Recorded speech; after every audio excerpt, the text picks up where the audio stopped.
O ministro Ernesto Araújo é convidado a explicar o apoio ao plano de paz do presidente americano Donald Trump. A informação da repórter Camila Yunis.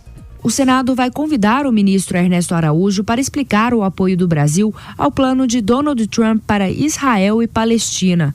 A Comissão de Relações Exteriores da Casa aprovou o requerimento, mas ainda não marcou a data da audiência. No último dia 29, o Itamaraty endossou a medida apresentada pelos Estados Unidos. Donald Trump irritou os palestinos ao propor a criação de um Estado desmilitarizado e reconhecer a soberania de Israel em assentamentos. Ao lado do primeiro-ministro Benjamin Netanyahu, o presidente americano chamou de acordo do século.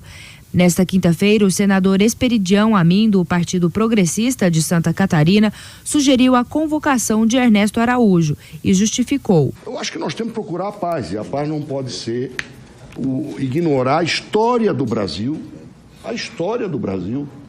nessa questão dos dois estados, Israel e Palestina, independente de preferência, de credo, de aspectos outros.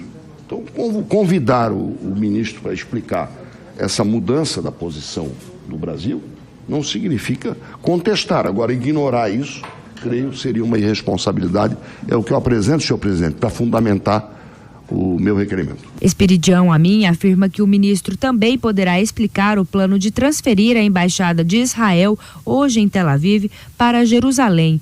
O convite a Ernesto Araújo não encontrou resistência dos parlamentares e foi elogiado pelo senador Marcos Duval, do Podemos. Captar a importância do pedido desse requerimento para que a gente possa discutir junto ao ministro de Relações Exteriores essa questão da paz proposta pelo presidente americano. Apesar das manifestações dos senadores, o ministro Ernesto Araújo não é obrigado a comparecer à Comissão de Relações Exteriores. Caso o chanceler aceite, serão propostas datas para que ele vá ao Congresso Nacional. Nesta quinta-feira, Araújo falou sobre a medida dos Estados Unidos que vai deportar brasileiros que entrarem de forma ilegal no país. Ele acredita que o mais importante é não contestar as leis norte-americanas, além de ser papel do governo do Brasil receber os cidadãos deportados. Ernesto Araújo foi questionado sobre os relatos de brasileiros que disseram ter sido maltratados na fronteira do México com os Estados Unidos.